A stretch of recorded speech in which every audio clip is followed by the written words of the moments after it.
Hello all of you. I hope you all will be fine.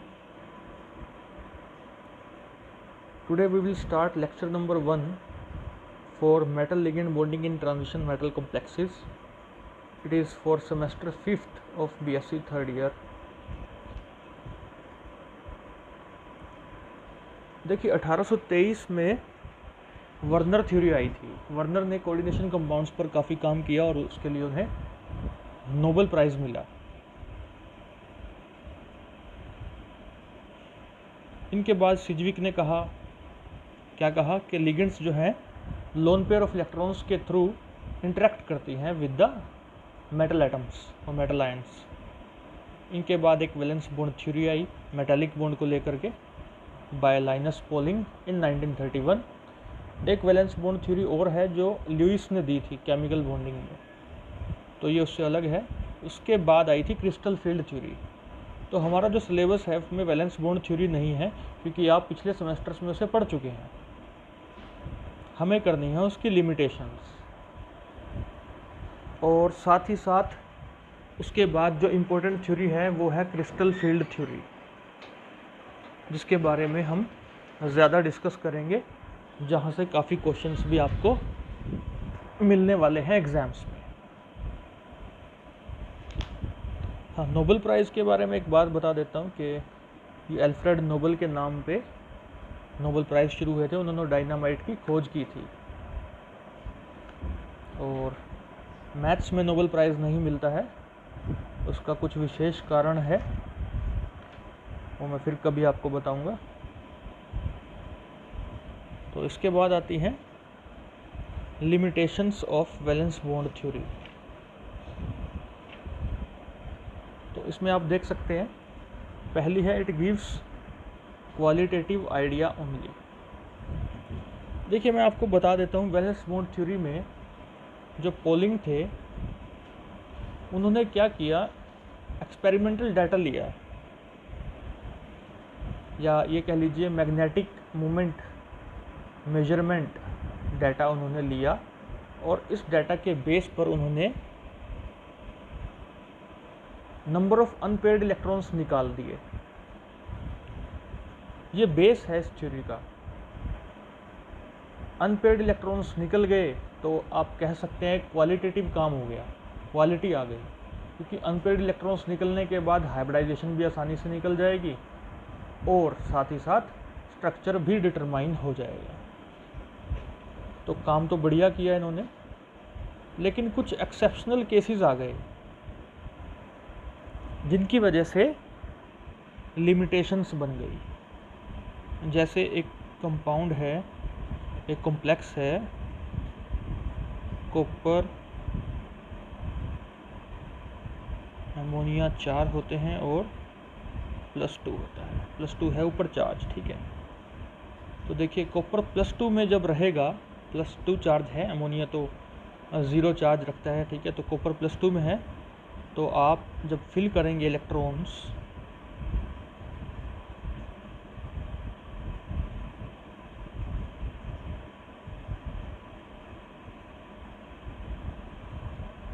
तो fill करते हैं electrons 1 2 3 4 5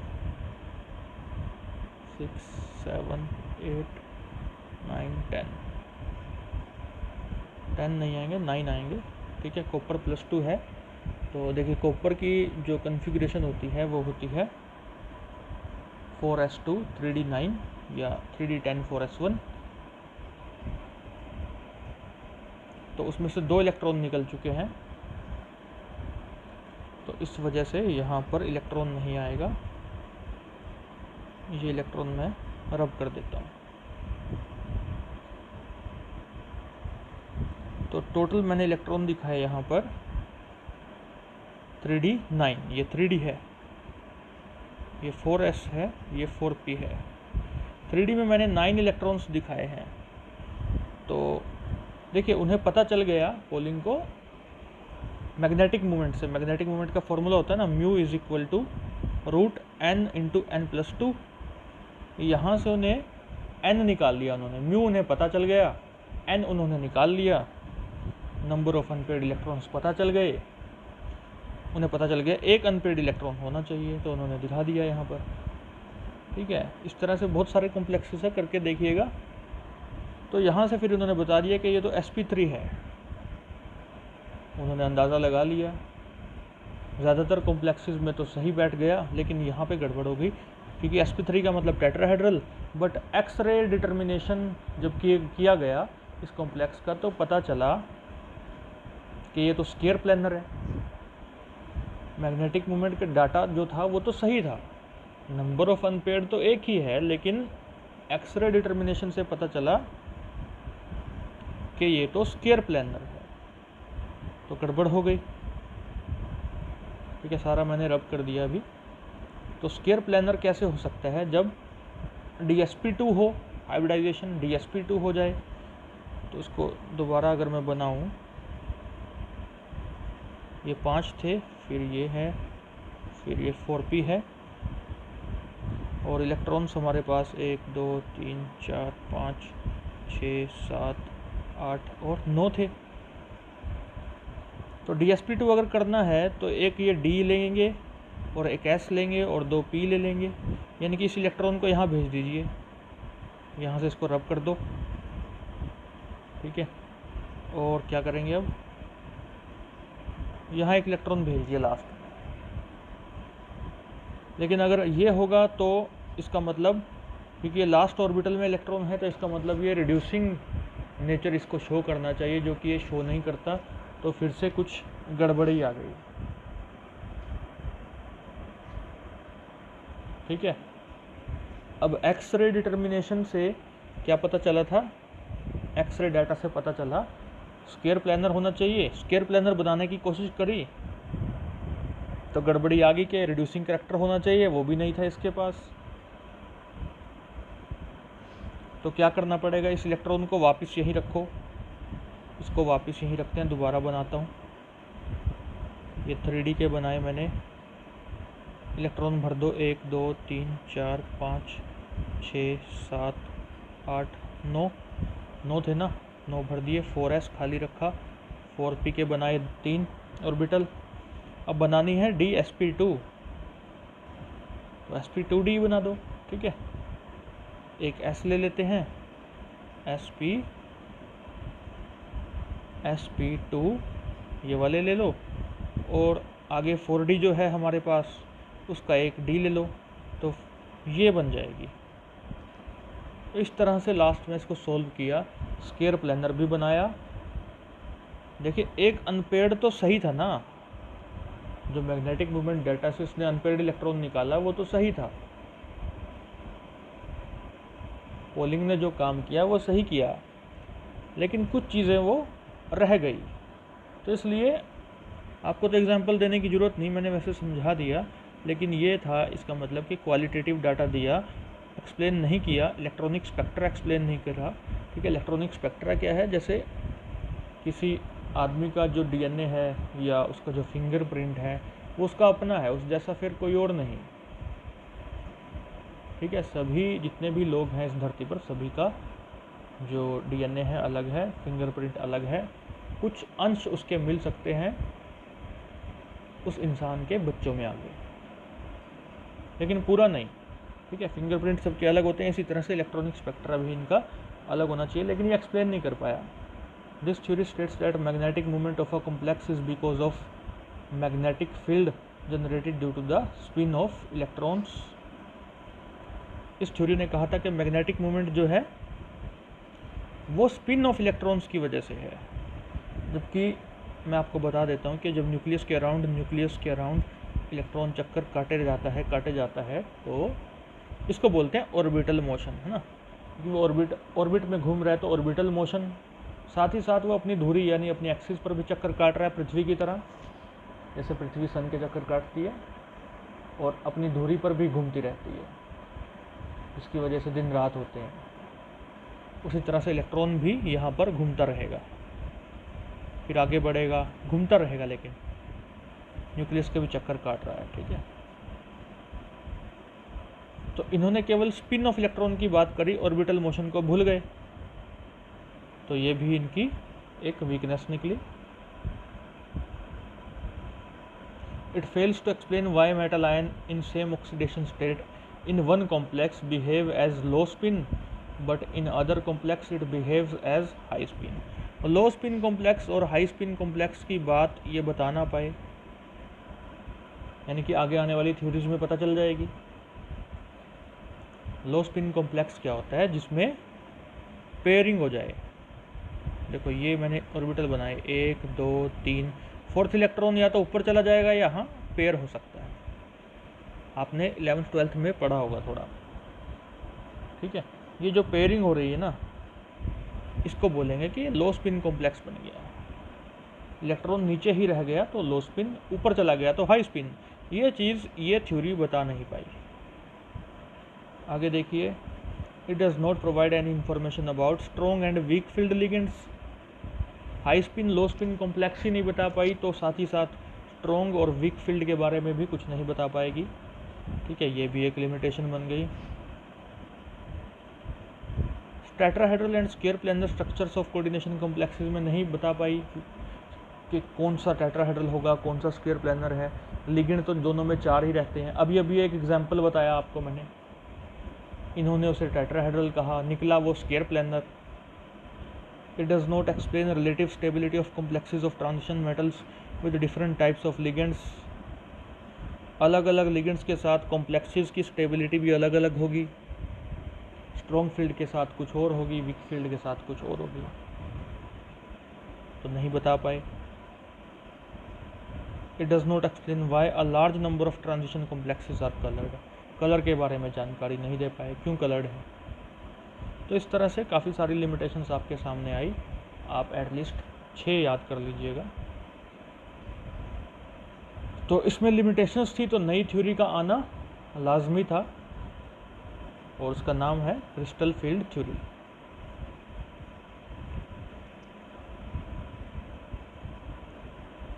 proposed by Beth in 1929, modify किया van black ने 1935 में। Important features of crystal field theory, ये आपको याद होने चाहिए। 2 या 3 मार्क्स में अगर पूछ लिया जाए तो आपको ये याद होने चाहिए। इसी तरह से लिमिटेशंस पूछी जा सकती हैं। तो each central metal ion is surrounded by ligands with lone pair of electrons. Metal atom के अराउंड लिगेंड्स होंगी, ऐसे उसे घेरे रखेंगी। All ligands are considered as point charges. Point charges माना गया है, पॉइंट के बराबर लेकिन उसके ऊपर चार्ज है। अगर लिगेंड न्यूट्रल है तो उसके पास लोन पेयर हो सकता है। नेगेटिव हैंड है, ligand can be negative, means उसके पास नेगेटिव चार्ज है, इलेक्ट्रॉन्स ही हैं। In case of neutral ligand, negative end of dipole is attracted towards the central positive metal ion. देखिए मेटल के ऊपर प्लस चार्ज है, तो लिगेंड है मान लीजिए वाटर, तो उसका ऑक्सीजन जो है इलेक्ट्रोनेगेटिव है, उस पर डेल्टा नेगेटिव रहेगा, तो ये इंटरेक्ट करेगा। नेगेटिव ही तो पॉजिटिव के साथ इंटरेक्ट करेगा,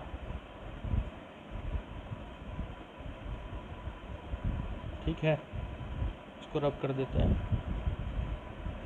geometry and shape of complex is decided by the number of ligands present around the central metal ion.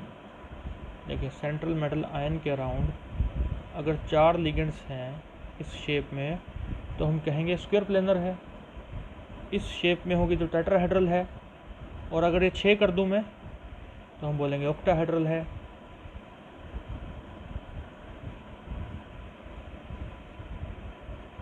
ठीक है। और लास्ट है the bond between central metal atom and ligands is 100% ionic in nature, ऐसा इन्होंने कहा। ठीक है, ये फीचर्स थे जो कि आपको याद होने चाहिए। उसके बाद है orientation of D orbitals and crystal field splitting of energy levels. इससे पहले हम क्रिस्टल फील्ड स्प्लिटिंग ही देख लेते हैं। देखिए कुछ उससे भी पहले एक चीज़ और देख लेते हैं जो आपके सामने है। देखिए यहाँ एक्स एक्सिस है, वाई एक्सिस है, जेड एक्सिस है। ये ऑक्टाहेड्रल कॉम्प्लेक्स में स्प्लिटिंग देखने जा रहे हैं डी ऑर्बिटल्स की। मेटल आयन बीच में प्रेजेंट है, रेड कलर की लिगेंड्स हैं, एक्सिस पर प्रेजेंट है। तो मेटल का जो भी ऑर्बिटल एक्सिस पर प्रेजेंट होगा कौन सा होता है वो जो एक्सिस पर होता है, जैसे डी एक्स वाई बनाता हूँ, ये एक्स एक्सिस है, ये वाई एक्सिस है, तो डी एक्स वाई क्या है, इन दोनों के बीच में प्रेजेंट होता है, एक्सिस के बीच में। D X square minus Y square बनाऊँ मैं, तो देखिएगा कैसे प्रेजेंट होगा, ऐसे प्रेजेंट होगा, एक्सिस के मध्य में, एक्सिस के बीच में प्रेजेंट होगा D X square minus Y square orbital, sorry D X Y जो है वो एक्सिस के बीच में प्रेजेंट होगा। मैं दोबारा बनाता हूँ, ये है एक्स एक्सिस, ये वाई एक्सिस है, तो डी एक्स वाई ऑर्बिटल बनाने जा रहे हैं, डी एक्स वाई एक्सिस के बीच में मध्य में प्रेजेंट होगा। और अगर मैं D X square minus Y square बनाऊँ, एक्स वाई एक्सिस बनाई, इसको एक्सिस के ऊपर ही बनाना है आपने, ये इस तरह से होता है, एक्स और वाई एक्सिस के ऊपर प्रेजेंट होता है, कौन होता है, D X square minus Y square. ठीक है, मोबाइल पे जब मैं लिखता हूँ तो थोड़ा सा राइटिंग इसी तरह से आती है। अच्छा, डी जेड स्क्वेयर भी बनाते हैं, ये जेड एक्सिस है मान लीजिए, तो ये जेड एक्सिस पर प्रेजेंट होता है डी जेड स्क्वेयर। तो एक्सिस पर प्रेजेंट होने वाले कौन से हैं, डी जेड स्क्वेयर और D X square minus Y square. बाकी जो बचे D X Y, D Y Z और डी जेड एक्स, ये तीनों के तीनों एक्सिस के बीच में प्रेजेंट होते हैं, ये याद रखिएगा। अब देखो, एक्सिस पर जब लिगेंड्स आएंगी तो जो भी ऑर्बिटल्स एक्सिस पर प्रेजेंट होंगे उनके साथ रिपल्शन होगी, और रिपल्शन जब होती है तो एनर्जी उनकी बढ़ जाती है। ये बात बताना चाह रहा था मैं। अब अगली जो फिगर है उसमें देखिएगा, डी ऑर्बिटल्स शुरुआत में,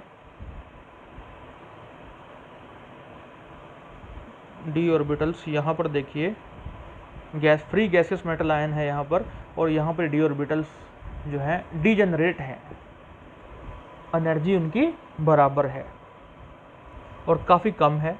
यहाँ देखिए एनर्जी ऊपर की तरफ बढ़ रही है, सभी की बराबर है।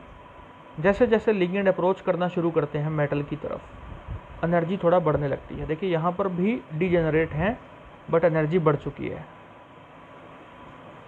ठीक है, स्फेरिकल क्रिस्टल फील्ड बोल दिया है, यानी कि सभी डी ऑर्बिटल्स जो भी रिपल्शन फेस कर रहे होंगे लिगेंड की वजह से वो लगभग बराबर है, इसी वजह से अभी भी ये डीजेनरेट हैं, बराबर है एनर्जी में।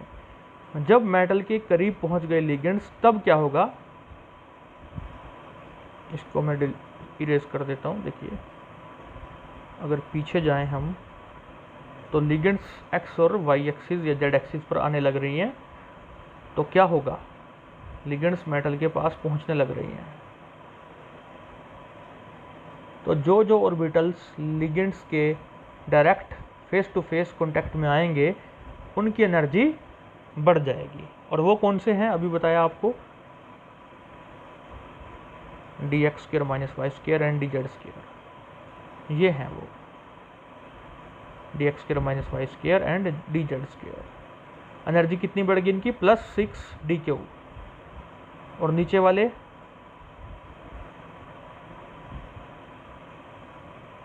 हैं D X Y, D Y Z, D Z X. Energy कितना कम हो गई इनकी, -4 डी क्यू।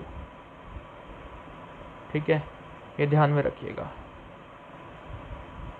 अच्छा, डी क्यू की जगह डेल्टा ओ भी लिख सकते हो, और 1 डेल्टा ओ 10 डी क्यू के बराबर होता है।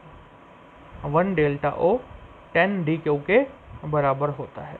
इसकी ज़रूरत पड़ने वाली है हमें, इसलिए मैं बता रहा हूँ आपको। आपके पास जो क्वेश्चंस आएंगे न्यूमेरिकल टाइप क्वेश्चंस, वहाँ पे आपको इन चीज़ों की ज़रूरत पड़ने वाली है। आपको ये -4 डी क्यू याद होना चाहिए, +6 डी क्यू याद होना चाहिए। बढ़ रही है तो +6 डी क्यू, घट रही है तो -4 डी क्यू। ये कौन सा केस कर रहे हैं हम, ऑक्टाहेड्रल कर रहे हैं। टेट्राहेड्रल में कुछ और होगा। आगे बढ़े, आगे बाद में बढ़ेंगे, पहले हम एक जो स्लाइड छोड़ दी थी इसको देख लेते हैं अब। Orientation of D orbitals and crystal field splitting of energy levels. दो सेट होते हैं, D X Y, D Y Z, D Z X, इसको बोलते हैं T2G सेट, और D X square minus Y square और डी जेड स्क्र को बोलते हैं EG सेट। ये इतना तो आपने +2 में पढ़ा होगा। ठीक है, पहला सेट है जो प्रेजेंट है between the axis and the other set is present along the axis, बता चुका हूँ। Consider a hypothetical case in which all D orbitals are degenerate when the ligand approaches the metal ion. ठीक है, then the energy of d orbitals present along axis will rise due to repulsion, but other d orbital set present in between axis will not increase their energy. As a result, there occurs splitting of d orbitals called as crystal field splitting. The number of ligands and their arrangement around the central metal ion will affect the relative energies of the 5d orbitals. ये सब देख चुके हैं। The CFSC for metal ions with different number of d electrons in octahedral complexes. ठीक है, ये हमें chart करना है। जो एनर्जी बाहर निकल के आएगी या लगेगी उसकी कैलकुलेशंस हैं। क्रिस्टल फील्ड स्प्लिटिंग एनर्जी, जो स्प्लिटिंग आपने देखी डी ऑर्बिटल्स की, कुछ नीचे की तरफ चले गए यानी एनर्जी कम होगी, कुछ की बढ़ गई, ओवरऑल एनर्जी जो भी निकल के आएगी उसकी कैलकुलेशन है यहाँ पर। तो ये जो इलेक्ट्रॉन डिस्ट्रीब्यूशन है T2G और EG के लिए है, और इधर भी T2G और EG के लिए है। ये हाई स्पिन कॉम्प्लेक्स है भाई यहाँ, और ये सारे लो स्पिन कॉम्प्लेक्स है। D1 में देखिए केवल एक इलेक्ट्रॉन, तो एक इलेक्ट्रॉन के लिए एनर्जी T2G में जा रहा है तो -4d3। अभी पीछे डायग्राम में आपने देखा था। अगर 2 हो गए तो -8d3 कर लो, 3 हो गए तो -12 हो जाएगा। -4 को मल्टीप्लाई कर दो किससे, 3 से। ठीक है, अब देखिए fourth electron high spin complex ले रहे हैं, EG में चला गया, तो 3 के लिए तो क्या करोगे, 3 को -4 से मल्टीप्लाई कर दो, -12 आ गया। और जो एक इलेक्ट्रॉन EG में गया है आपके सामने, इसको मल्टीप्लाई करो 6 से, आया 6, +6 आया है इधर, -12 आया है, तो बचेगा क्या, -6, -6d3 बचेगा आपके पास। ये क्वेश्चंस आपके पास आने वाले हैं पेपर में। कैलकुलेट करना है आपको, D5 का केस दे देंगे, D6 का दे देंगे।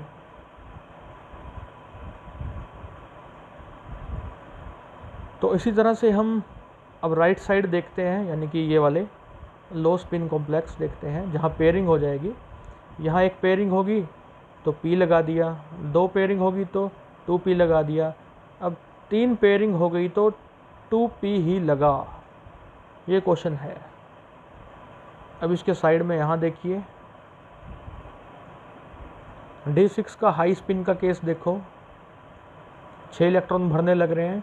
T2G में पहले 3 भर दो, 1 2 3, इसके ऊपर हाई एनर्जी में है EG, 4 भर दिया, 5 भर दिया।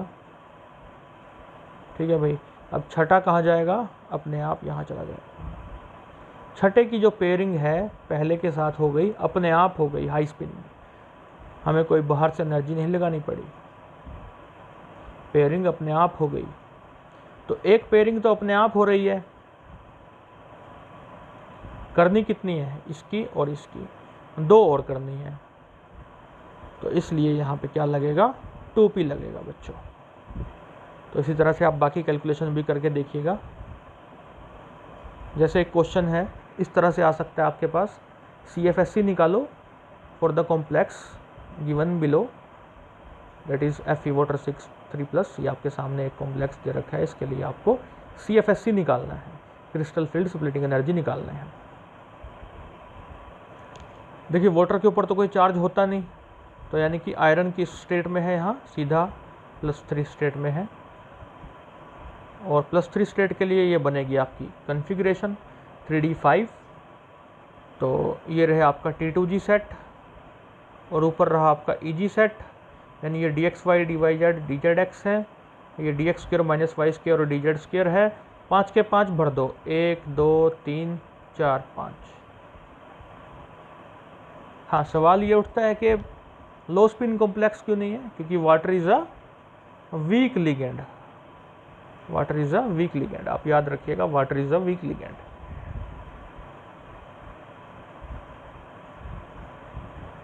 तो इस वजह से हमने 5 के 5 इलेक्ट्रॉन इस तरह से भरे। तो इन 3 के लिए स्टेबिलिटी अचीव होती है, आपको पता है, तो -4 से मल्टीप्लाई कर दो। इन 2 के लिए आप करेंगे +6 से मल्टीप्लाई, यहाँ पे आप प्लस कर लो, ठीक है, +6 से मल्टीप्लाई करेंगे तो ये आएगा 12 और यहाँ आएगा -12। यहाँ पे करेक्शन कर लीजिएगा, -6 नहीं है, +6 है, तो -12 और +12 क्या हो गया? 0 हो गया। इस तरह के क्वेश्चन आपसे पूछे जाएंगे। क्रिस्टल फील्ड स्प्लिटिंग इन टेट्राहेड्रल कॉम्प्लेक्सेस। देखिए टेट्राहेड्रल कॉम्प्लेक्सेस में कोऑर्डिनेशन नंबर क्या रहता है मेटल आयन का? 4 रहता है और 4 लिगेंड रहती है, इसका मतलब बीच में मेटल आयन, और जिसको हमने इस तरह से शो कर रखा है। एक्स एक्सिस है, वाई एक्सिस है, जेड एक्सिस है, मेटल आयन बीच में है, लिगेंड्स यहाँ पर हैं, ब्लू कलर में है। लिगेंड्स एक्सिस पर प्रेजेंट नहीं है बच्चों। ऑक्टाहेड्रल में लिगेंड्स को हमने जब देखा था तो वहाँ पर वो एक्सिस से आ रही थी मेटल की तरफ, तो वो एक्सिस पर प्रेजेंट थी। तो एक्सिस पर प्रेजेंट होने की वजह से ऑक्टाहेड्रल में क्या हुआ? जो ऑर्बिटल एक्सिस पर प्रेजेंट थे उनके साथ रिपल्शन हुई, उनकी एनर्जी बढ़ गई थी। अभी आपके सामने जो है लिगेंड्स वो एक्सिस पर नहीं है, तो अब वो ऑर्बिटल सोचिए जो एक्सिस पर नहीं होते, यानी कि dxy, dyz, dzx, ये एक्सिस पर नहीं होते हैं ना, तो अब इनकी एनर्जी बढ़ेगी। देख लीजिए इनकी एनर्जी हाई हो गई। अब जो एक्सिस पर प्रेजेंट थे उनकी मौज हो गई, वो हो गए स्टेबल। लेकिन यहाँ पे आपको ध्यान रखना है -6dq, ज़्यादा स्टेबल हो गए ना, वहाँ -4dq जा रहा था, यहाँ -6dq है। वहाँ एनर्जी बढ़ रही थी +6dq से, यहाँ +4dq से। वो याद रखिएगा, 1 delta O is equal to 10dq। तो उम्मीद करता हूँ ये भी आपको समझ में आ गया होगा। यहाँ तक तो सेम ही है, सिर्फ ये चीज़ अलग है, ये एनर्जी अलग है। ये टेट्राहेड्रल की बात कर रहे हैं हम, डी ऑर्बिटल स्प्लिटिंग इन टेट्राहेड्रल क्रिस्टल फील्ड। ऐसे ही उसका चार्ट है, एक तरफ T2G एक तरफ EG। कैलकुलेशंस वैसे ही करनी है। अब जो T2G में जा रहा है,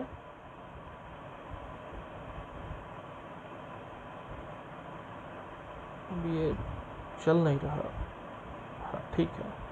तो देखिए जो नीचे वाला सेट है T2 सेट, और जो ऊपर वाला सेट है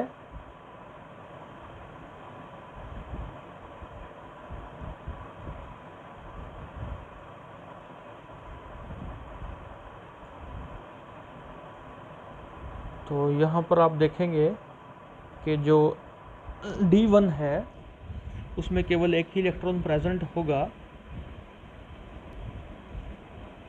तो उसके लिए एनर्जी क्या निकल के आएगी? पिछली फिगर देखें अगर हम, एक इलेक्ट्रॉन के लिए आपको -6 से मल्टीप्लाई कर देना है, एक इलेक्ट्रॉन के लिए आपको -6 से मल्टीप्लाई कर देना है, ठीक है। ये है आपका G नहीं लगता इसमें, ये है E सेट, और ऊपर वाला है आपका T2 सेट। तो यहाँ पर भी एक करेक्शन है, यहाँ भी आप E कर लें, यहाँ पे E, यहाँ पे T2 सेट, ठीक है। जब 2 इलेक्ट्रॉन आएंगे तो आपको क्या करना है? 2 को -6 से मल्टीप्लाई कर दीजिए, -12 आ जाएगा। इसी तरह से जब D3 आ जाएगा तो 2 को तो 6 से मल्टीप्लाई कर देंगे और एक को करेंगे मल्टीप्लाई +4 से। तो +4 और -12 कितना बचा? -8। आराम आराम से इसलिए चल रहा हूँ क्योंकि कैलकुलेशन है, कहीं आपको समझ ना आए, इसलिए काफ़ी आराम आराम से चल रहा हूँ। इसी तरह से आप कोई और भी एक देख लीजिए, D7 देख लेते हैं। ठीक है, तो एक तो इसको E कर लेते हैं, इसको T2 कर लेते हैं। तो D7 हम देख रहे हैं, तो 4 इलेक्ट्रॉन्स है यहाँ पे, तो 4 को आप मल्टीप्लाई करेंगे -6 से, ये आ गया -24, और 3 इलेक्ट्रॉन्स T2 सेट में है, इन 3 को मल्टीप्लाई करेंगे आप +6 से, आ जाएगा +18। +18 और -24 कितना है आपके पास? -6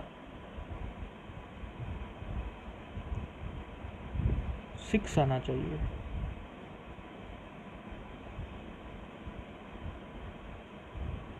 -6 आना चाहिए यहाँ पर।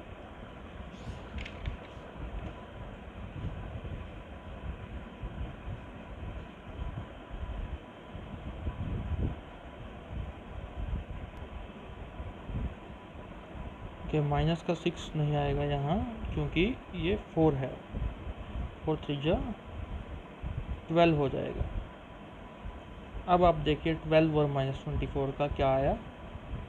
-12 DQ। इरेज करते हैं। अब एक चीज़ और देख लेते हैं, D10 भी देख लेते हैं। तो 4 इलेक्ट्रॉन्स यहाँ हैं, 4 को मल्टीप्लाई करेंगे -6 से, तो -24 आ गया। और आगे हैं अपने पास 6 इलेक्ट्रॉन्स, मल्टीप्लाई करेंगे +4 से, तो ये आ गया 24 प्लस का, +24 -24 कैंसिल, आंसर आ गया आपके पास 0 DQ। तो इस तरह से आप CFSE कैलकुलेट कर सकते हैं। इसके अलावा कुछ फैक्टर्स हैं that favor the formation of tetrahedral complexes। Large बल्कि लिगेंड्स, देखिए लिगेंड्स अगर बड़े बड़े होंगे तो एक तरह से स्पेस ऑक्यूपाई कर लेंगे, यानी कि एक्स्ट्रा लिगेंड नहीं आ सकते, आप इस तरह से सोच सकते हैं। तो टेट्राहेड्रल बनने की पॉसिबिलिटी बढ़ जाएगी। Low oxidation state of metal ion, यानी कि मेटल के ऊपर चार्ज बहुत कम है, मान लीजिए +1 ही चार्ज है। सोचिए +3 या +4 चार्ज होगा तो क्या होगा? तो लिगेंड्स जो है अट्रैक्ट हो जाएगी। 6 के 6 लिगेंड्स आ गए तो ऑक्टाहेड्रल कॉम्प्लेक्स बन सकता है। अब चार्ज अगर कम है तो लिगेंड्स जो हैं कम अट्रैक्ट होंगे। ठीक है, टेट्राहेड्रल बनने की पॉसिबिलिटी बढ़ जाएगी।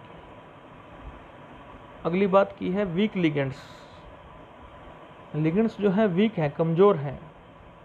मेटल भले ही चार्ज उसके ऊपर ठीक ठाक है, लेकिन लिगेंड्स वीक हैं। इन दैट केस ऐसा हो सकता है कि वो कम अट्रैक्ट होंगी,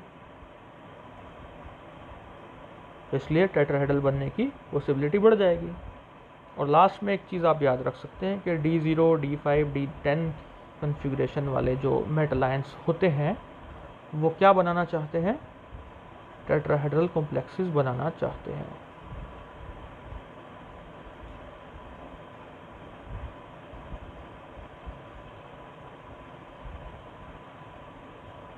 ठीक है, D0, D5, D10 configuration. Thank you very much. I hope आपको सब कुछ समझ आया होगा। Thank you.